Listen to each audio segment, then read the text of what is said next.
All stories published by Epic Yarn are fictional works intended for mature audiences. These narratives are submitted by a diverse community of contributors and subscribers created solely for entertainment and storytelling purposes. They do not represent real events or individuals, and no claims of factual accuracy are made. Additionally, all accompanying images are generated using AI technology to visually enhance the fictional experience.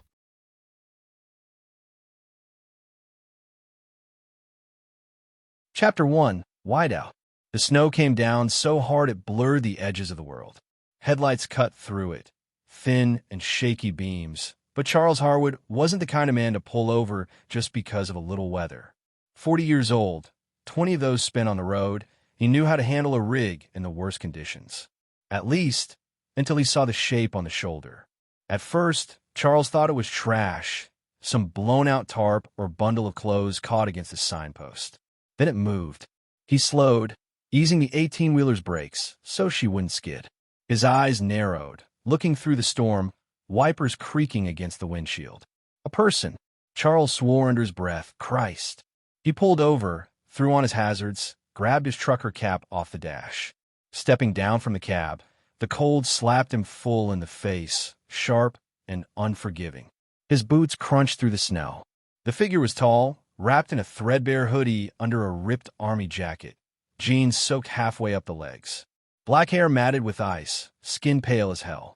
Hey, Charles called over the wind. No answer. He got closer, boots careful on the slick shoulder. The kid, hell, he was a kid, looked up slow, eyes sharp, even under the mess of his hair. Get in the truck, Charles said, voice flat, no room for argument. The guy didn't move. I ain't gonna ask again, Charles said. You'll freeze to death out here. The kid licked his cracked lips, voice rough like he hadn't used it in a while. I'm fine. Bullshit. Charles reached out, gloved hand landing firm on the kid's arm. Truck's warm. Get in. For a second, Charles thought there'd be a fight. He saw in the kid's eyes that guarded, hungry look. Same kind he'd seen in strays back home. Then the kid's shoulders slumped. Okay. Charles led him back to the truck. It wasn't much, but it was warm, with a bunk in the back and the smell of old coffee and diesel in the air. The kid climbed in slow, sitting stiff in the passenger seat. Charles followed, shutting the door against the storm. Name's Charles, he said after a moment, hands steady on the wheel again. You, the kid, kept his gaze out the window. Steven, where you headed, Steven? Steven gave a half-smile, dry as sandpaper. Anywhere warmer than here. Charles gave a grunt that might have been a laugh. Then he hit the road again, wipers beating time, truck rumbling steady under them. No more words for a while. Just two men in the cab of a truck, driving into the snow, engines and silence holding them together. Chapter 2. The Long Haul. Steven woke up to the low hum of the engine and the rhythm of tires on asphalt. The air inside the cab was warm, thick with the scent of motor oil, old leather, and something else, Charles. He pushed himself up slowly from the bunk behind the seats, blinking against the faint light spilling from the dashboard. His neck ached. His clothes were still damp around the edges, but it wasn't the biting cold anymore. Charles was behind the wheel, silent, eyes focused on the dark ribbon of road ahead. His flannel shirt pulled tight across broad shoulders, one hand loose on the wheel, the other resting on the gear shift. Steven rubbed at his face, voice scratchy. How long was I out? Couple hours. Charles didn't glance back. Storms let up. We passed Bismarck about 30 miles back. Steven sat up straighter, pulling his knees in. His ribs ached too, probably from the cold, from walking until he couldn't feel his feet. You didn't have to pick me up, Steven said. Charles just shrugged. Didn't seem right leaving you out there. That was it. No speech, no questions. Steven didn't know if that made it easier or harder to deal with the man. He studied Charles quietly. The salt and pepper in his beard, the scar on his knuckle where it rested on the gear shift. Every little detail spoke of someone who didn't waste time on things that didn't matter. You some kind of good Samaritan or something? Steven asked, voice low. Charles's mouth twitched, not quite a smile, but something close. Not exactly. They fell into silence again. Steven's eyes flicked to the glove compartment.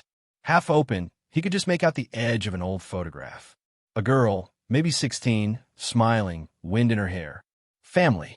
Steven shifted his weight, leaning forward against the back of the passenger seat. His voice softened. You live in this thing?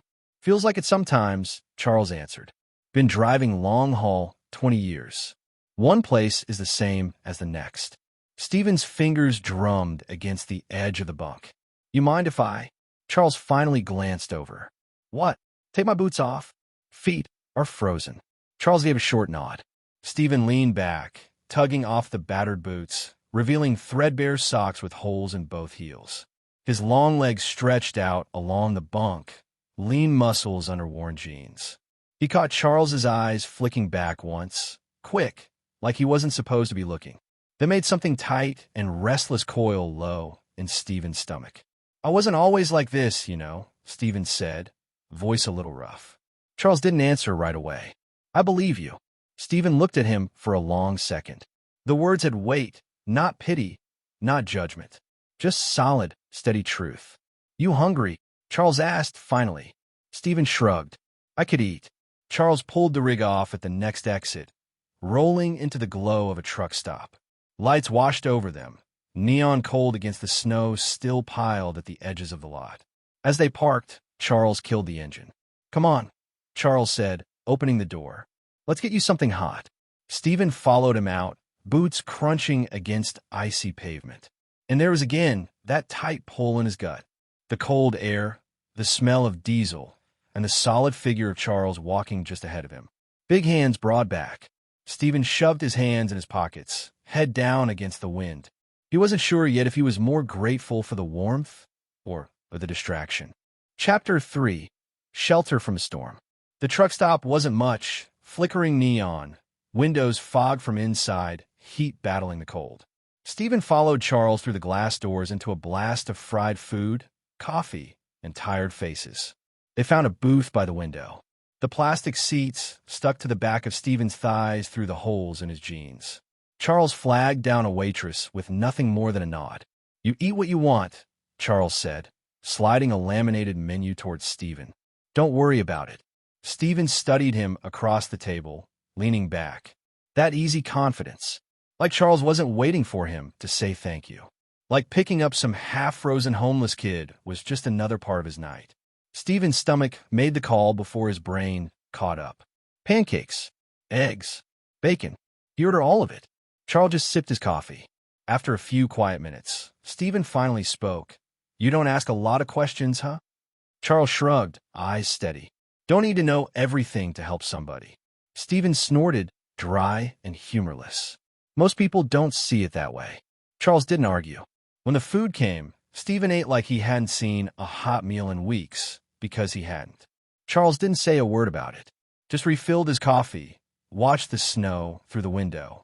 It wasn't until Steven slowed down that the real silence hit. Not the kind from hunger, but the kind from sitting too still. Steven's voice dropped quieter. My parents kicked me out. 2 years ago. I was in college. Charles didn't flinch. Why? Steven gave a sharp smile. I'm gay. Simple as that. Charles met his eyes. No judgment, just a quiet weight behind his words. I figured. That landed heavier than Steven expected. No big thing to me, Charles added. Steven swallowed, the edge of his hunger curving into something else. A slow warmth in his chest, unfamiliar and unsettling. Where you staying tonight? Charles asked finally. Steven blinked. You offering? I'm not leaving you out here in this weather. Charles looked at him steady. I got room in the cab, or we can split a room here. Either way. Steven's mouth fell dry. You sure? Yeah. So they did. Charles paid, leaving a good tip, and they checked into a room. Ground floor, one bed, faded green carpet, and a heater ticking in the corner. Steven stood by the window while Charles set his duffel bag down. There wasn't much space, but it didn't feel tight. It felt solid. Safe in a weird way. Charles shrugged off his flannel shirt, leaving just the worn white t-shirt underneath. Broad chest, strong arms covered in veins, and sun-faded skin. Steven didn't look away. You good with this? Charles asked, voice low, careful now, like he could feel the shift between them. Steven nodded. Yeah. Charles rubbed a hand over his beard, watching Steven like he saw more than Steven meant to show. You should get out of those wet clothes. The words hung in the air between them, sharper than they should have been. Steven's pulse kicked up. Right. He peeled off his jacket first, then the hoodie. Underneath was nothing but a threadbare t-shirt clinging to lean muscle, pale skin marked by the edge of bruises and old scars. Charles's eyes flicked down once, slow, deliberate, but he didn't move closer. Didn't push. Steven let out a breath he didn't know he'd been holding. Thanks. For all this. Charles gave a single nod. Don't mention it. Steven didn't say what he was really thinking. That no one had looked at him like that in a long time. Like he wasn't just another stray trying to survive the cold. The heater rattled on. The window fogged up. And for the first time in months, Steven felt warm all the way down. Chapter 4. Lines Crossed. It was after midnight when Charles finally cut the lights. Steven lay on the motel bed, jeans stripped off, t-shirt sticking to his skin. He'd kept on his briefs, out of habit maybe, or some kind of self-defense. Charles took the floor, rolled out an old blanket and a spare pillow like he'd done this before. Quiet and steady. But Steven couldn't sleep. Not with the weight of everything pressing down. The dark wasn't quiet either. The heater buzzed. Tires hissed on the wet road outside. And underneath it all, Charles's breathing. Slow. Controlled. Steven shifted on the mattress, voice breaking into the dark. You really gonna sleep down there? Yeah, Charles answered. No hesitation. Steven pushed himself up on one elbow, eyes adjusting to the shadows. Why? Charles didn't move. Try to give you space. Steven let out a dry laugh. Space. Right. Silence stretched. Then Steven said it, low and tight. I don't need space. I don't know what the fuck I need. Charles finally sat up, broad silhouette rising from the floor. His voice was rough now, quieter. You sure about that? Steven's pulse kicked up. His throat felt dry, but his answer was solid. Yeah. A slow beat passed. Charles stood up fully, stepping toward the bed like gravity pulled him there. Steven sat up, legs spread, blanket falling away. He didn't look away when Charles's gaze dropped, taking him in, bare skin, lean muscles, the line of his thighs under thin briefs. The air felt too hot suddenly. Charles's voice dropped deeper. Say it plain, Steven. What are you asking for? Steven's heart thudded hard. No smart-ass comment this time. No mask. Just, I want you. That was all it took. Charles moved in, one knee on the bed, big hand coming up to cup the side of Steven's face. Callous palm against sharp cheekbone, thumb rough against skin. It wasn't soft. It wasn't slow. When Charles kissed him, it was heat and weight and years of holding back, all breaking loose at once. Steven grabbed at Charles's shirt, twisting the fabric, pulling him in harder. Teeth clashing, mouth slick. Charles's hands were everywhere, down Steven's back, sliding under the waistband of those worn briefs. Fingers digging in, pulling Steven's hips up against him. The sound Steven made wasn't polite. It wasn't quiet. Charles pushed him down flat, settling between his legs, heavy and solid. His beard scraped Steven's neck, his breath hot against skin. For a moment they just stayed like that, pressed together, breathing hard. Then Charles's voice cut through it, rough and raw. You sure you want this? Steven's answer was a fistful of Charles's hair, yanking him back down into another kiss. Yeah, Steven said against his mouth. I'm sure. Charles's laugh was low, almost dark. Then there was nothing but skin and heat and weight, the motel bed creaking under both of them, drowning out everything else. The storm outside didn't matter anymore. The road didn't matter. For the first time in years, Steven didn't feel cold. Chapter 5. Open road, open wounds. Morning hit pale and cold through the motel curtains.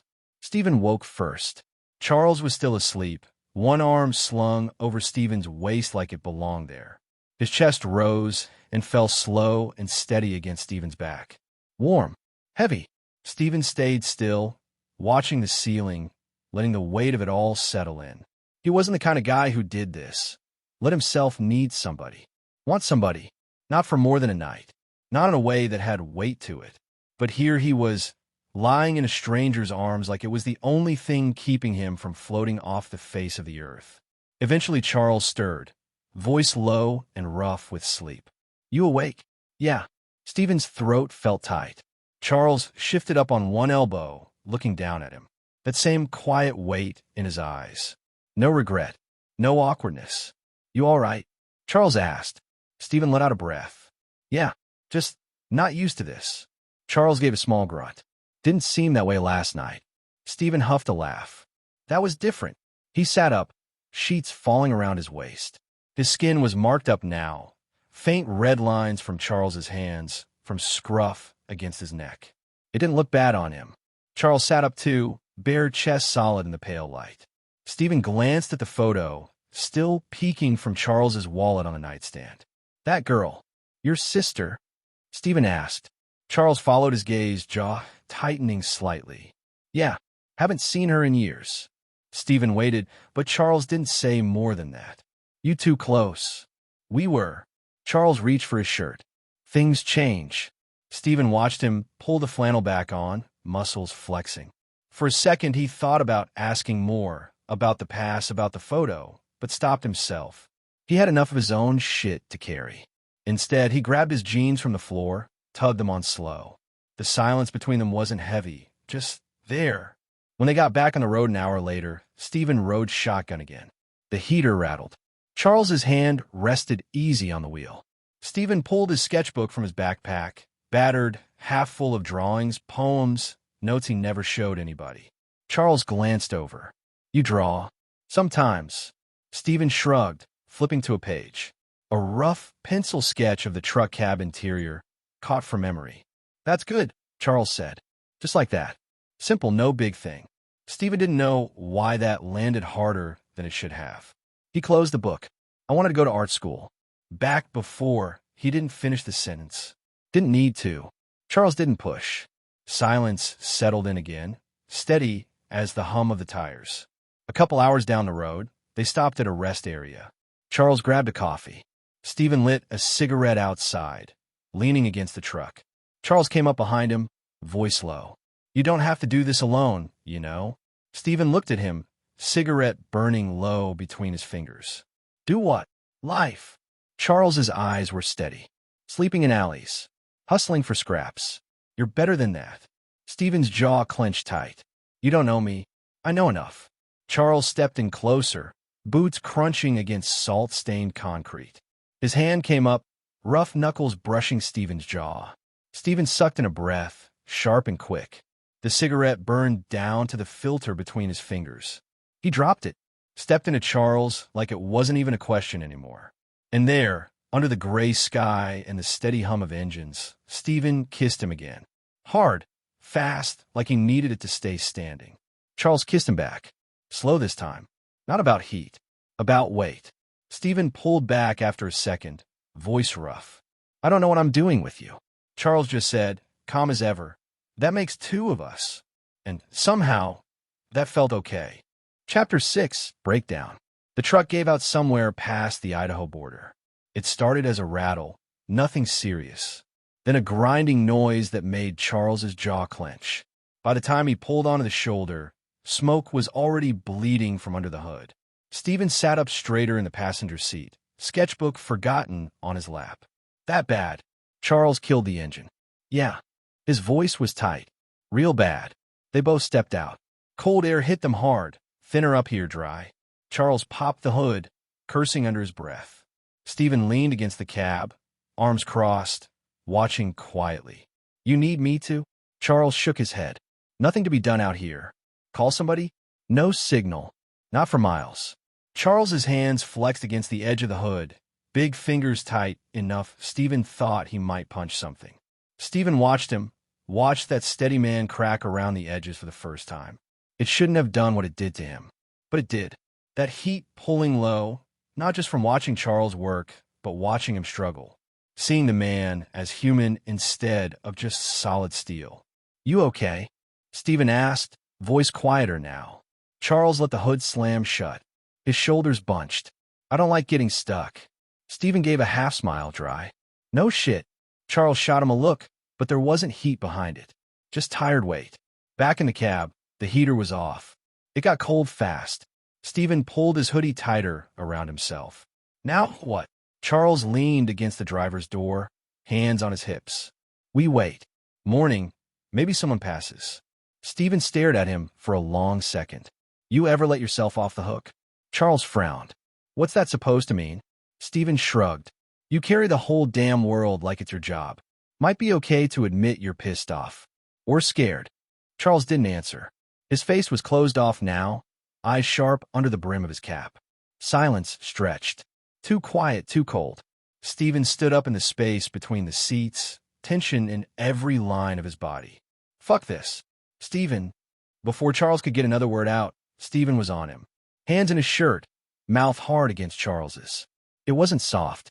It wasn't even about sex, not at first. It was frustration. Cold. Anger. Charles grabbed Steven by the waist, spinning him fast, back against the truck door with a thud. Steven groaned low in his throat, biting at Charles's bottom lip. Charles's hands were all over him, gripping, pulling. No slow build-up this time. Steven's hoodie yanked up, cold air slicing across his skin. Steven, Charles growled against his neck. You sure? Do I look like I'm second-guessing? Steven panted, fingers already at Charles's belt. It was rougher this time. Harder. Bare skin against cold metal. Charles's beard scraping raw at Steven's throat. Steven's hands locked tight in Charles's flannel. They didn't say much. Didn't need to. When it was over, they just stayed there, pressed together, breathing hard in the cold. Steven's head dropped against Charles's shoulder, eyes closed. You always this stubborn? Steven asked, voice low. Charles huffed a laugh. Takes one to know one. Steven smiled into Charles's neck. And despite the cold, despite the busted truck, for a minute, it felt like everything was exactly where it should be. Chapter 7, Detours. By late afternoon, a tow truck finally showed up. Charles dealt with the guy, while Steven leaned against a fence post, watching the sky shift from gray to pale blue. They hitched a ride to a small town about 30 miles back. Nowhere special. 2 motels, a diner, a mechanic garage that looked about 50 years behind. Charles paid for the repairs without saying much. Steven didn't ask how much. Didn't feel like his place, and honestly, money had never felt like it was his place. Once the truck was in the shop for the night, they ended up back at a different motel. Smaller than the last. Room smelled like bleach and old cigarettes. Charles dropped his bag by the bed, slow movements, too quiet. Steven lit a cigarette by the window, glancing over. You good? Charles's voice came rough. Yeah, just thinking. Steven exhaled, watching the smoke curl. About? Charles didn't answer right away. Finally, about my sister. Steven flicked ash onto the cracked windowsill. You said you hadn't seen her in years. Charles leaned against the dresser. His shoulders looked heavier tonight. Somehow. She lives maybe an hour from here. Haven't talked in, hell, I don't know, 8 years. Steven raised a brow. That why you took this route? Charles didn't deny it. Steven turned back to the window. You gonna see her? Charles's jaw worked slow. Don't know if she'd want me to. Silence again. One of those silences that had weight to it, bigger than the room. Steven put out his cigarette, stepping closer. You two fight. Charles's mouth twitched. You could say that. Steven waited, but Charles didn't keep going. Same old wall going up. Steven ran a hand through his hair. His voice dropped quieter, rougher around the edges. You know, you let me in. At least a little. But I don't get it. You pick me up, take care of me like it's no big deal, but the people who know you, you just cut off. Charles's eyes flicked up sharp. That's not the same thing. Steven stepped in closer, until there wasn't much space left. His chest brushing Charles's. You sure? Steven said, voice low. Charles grabbed him then, hands hard on Steven's hips, pulling him in flush. That what this is now? Charles's voice was a growl, but not angry. Controlled. You pushing because you want answers, or because you want my hands on you again? Steven's breath caught. His pulse kicked up in his throat. But he didn't back off. Maybe both. Charles's hand slid up Steven's back, under his hoodie. Skin on skin. Rough, warm. No hurry this time. Just steady. Steven let himself lean in, forehead against Charles's jaw. Go see her, Steven said quietly. Whatever went down, don't leave it hanging. Charles's fingers tightened at Steven's waist. Then, finally, he said it. I told her to get rid of the baby. Said she couldn't raise a kid on her own. His voice was flat. No emotion, but Steven felt it underneath. That's the last thing I said to her. Steven didn't have a clever answer for that. Just rested against him a little heavier. After a while, Charles's arms wrapped all the way around him, holding on tight. They stayed like that until the air got too quiet again, and Charles's voice broke through it. "You want to come with me tomorrow?" Steven pulled back just enough to look up at him. "Yeah," he said. "Yeah, I do." Chapter 8. Holding on. Charles drove them through the outskirts of that small town early the next morning. The sun was just breaking through low clouds, everything golden and washed out. Steven rode quiet, hoodie pulled up, sketchbook open on his lap. He wasn't drawing, though, just holding the pencil, watching Charles instead of the road. "You nervous?" Steven asked, voice low.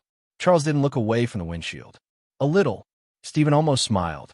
The idea of Charles Harwood, big and steady as a freight train, admitting nerves felt like something rare. When they finally pulled up in front of a small, beat-up house with peeling paint and an overgrown yard, Charles just sat there, hands wrapped tight around the steering, like it was the only thing holding him steady. "You want me to stay in the truck?" Steven offered. Charles shook his head. "No, come with." So Steven did. The woman who opened the door looked maybe mid-30s. Same sharp jawline as Charles, same tired eyes. Her voice caught before she even said his name. "Charlie." And that was it. No yelling, no slamming doors. Just a long minute standing there, both of them frozen in it, until she pulled him in with both arms like she wasn't about to let go. Steven hung back, hands shoved in his pockets, watching the shape of it, the kind of reunion he'd never had for himself. Later, inside, over coffee and quiet conversation, Steven sat on the edge of the couch while Charles talked about the road, about fixing things that couldn't really be fixed. That's when the kid came running in, a little girl, maybe 7 or 8, messy hair and a gap-toothed grin. "Charlie, this is Olivia," his sister said, voice soft. Steven watched something shift in Charles's face. Something raw, something careful, like a man holding breakable glass. "Hey there," Charles said, kneeling down to eye level. His voice wasn't as rough when he talked to her. "You like trucks?" The kid nodded fast. Steven didn't say much. He wasn't part of this piece of Charles's world, not really. But he stayed close anyway. Back at the motel that night, Charles stood by the window, staring out at nothing. Steven moved up behind him, quiet, laid a hand flat between his shoulder blades, feeling the weight of him under it. "That was good," Steven said. "You did the hard thing." Charles didn't say anything for a second. Then, "Didn't think I could." Steven leaned in closer. "Guess you needed somebody to push you." Charles turned, hands catching Steven's hips again, pulling him in so close there wasn't a breath of space left. "Yeah," Charles said, voice rough. "Think I did." Steven kissed him slow this time. No rush, no sharp edges, just mouths moving together like they had all the time in the world. It wasn't about taking this time. It was about holding on. Charles guided them toward the bed, moving like he meant it steady and sure. Steven stripped down slow, hoodie, t-shirt, jeans, until there was nothing between them but skin and weight and quiet breath. When Charles touched him now, it wasn't rushed. Big hands running over Steven's ribs, his back, mapping every scar and sharp angle like he wanted to memorize it. Steven's voice broke against Charles's ear.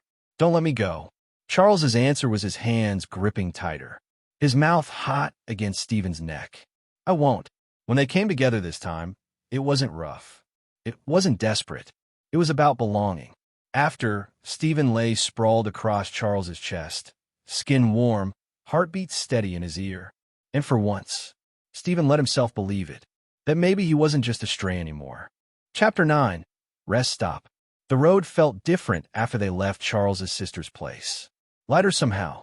Charles didn't say much, but Steven caught it in the small things. The way his grip on the wheel wasn't so tight.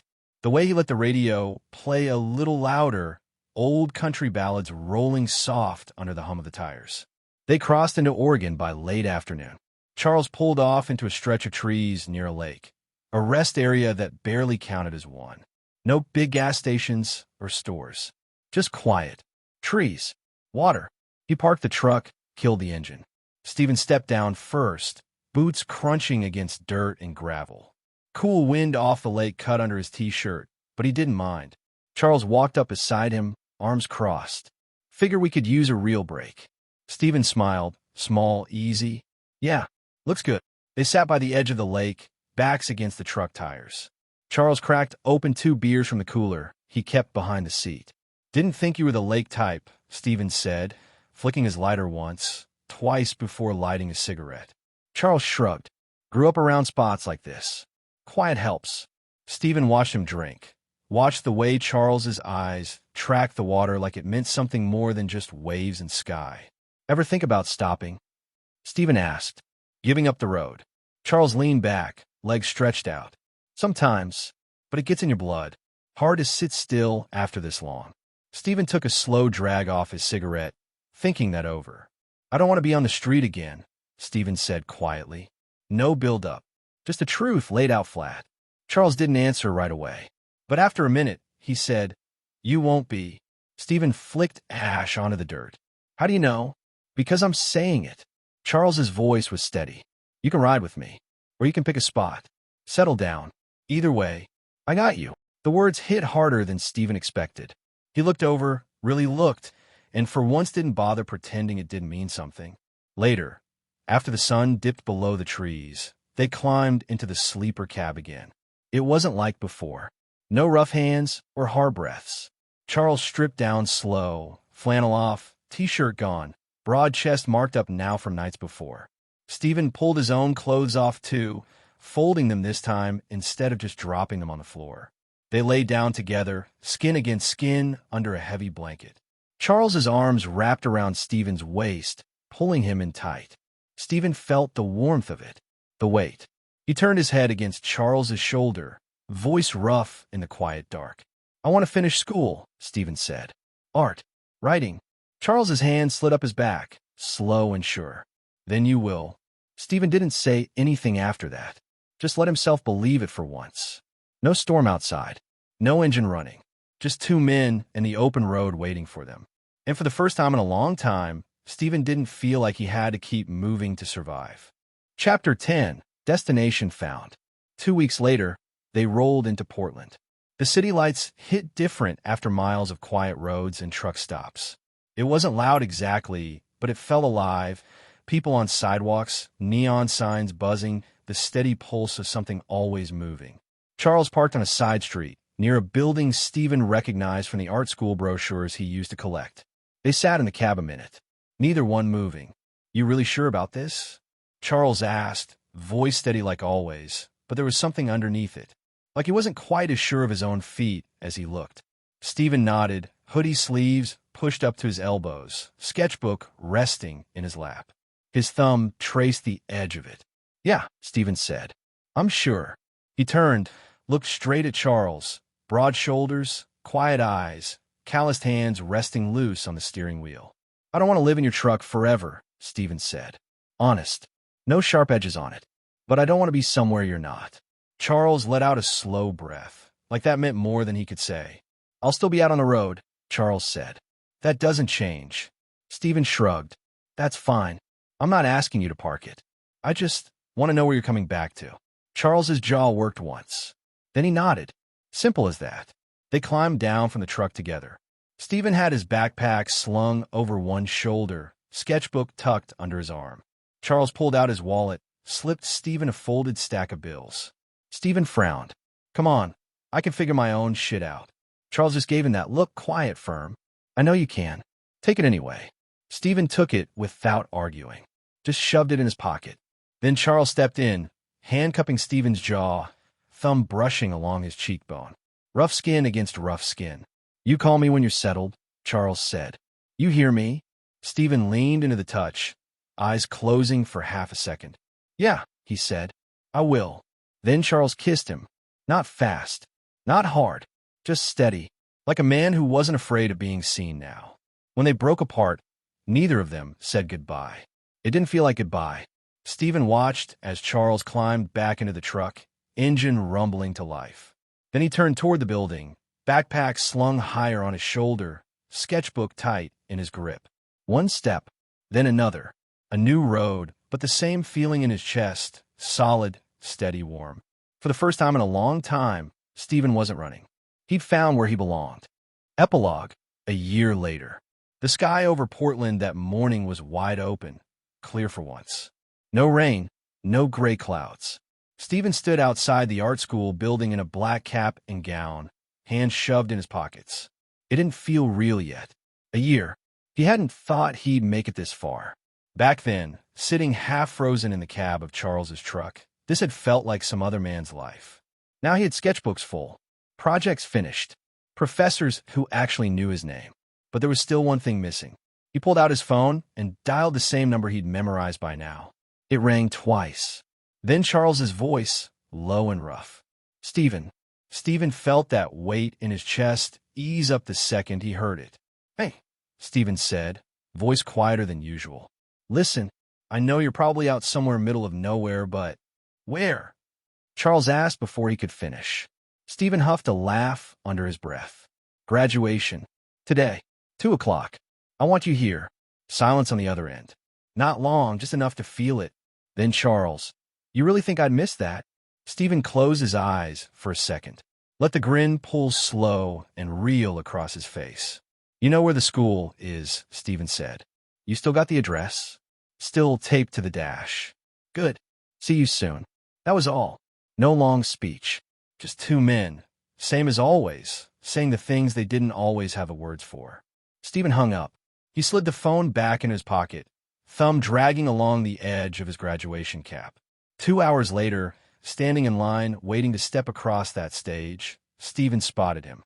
Charles, leaning against a tree near the edge of the crowd, trucker cap pulled low, flannel shirt sleeves rolled up. Looking like he belonged there, even if he didn't fit the Portland Art School crowd. Steven felt that knot in his gut loosen. When his name was called, Steven walked across the stage steady, holding his head up, diploma folder in hand, cap pushed back on his head, eyes on that quiet figure in the crowd. After the ceremony, people scattered in all directions. Steven cut straight through them, making his way toward Charles. Charles met him halfway, hands shoved in his pockets like always. You clean up all right, Charles said, voice low but warm. Steven snorted. Not exactly my usual look.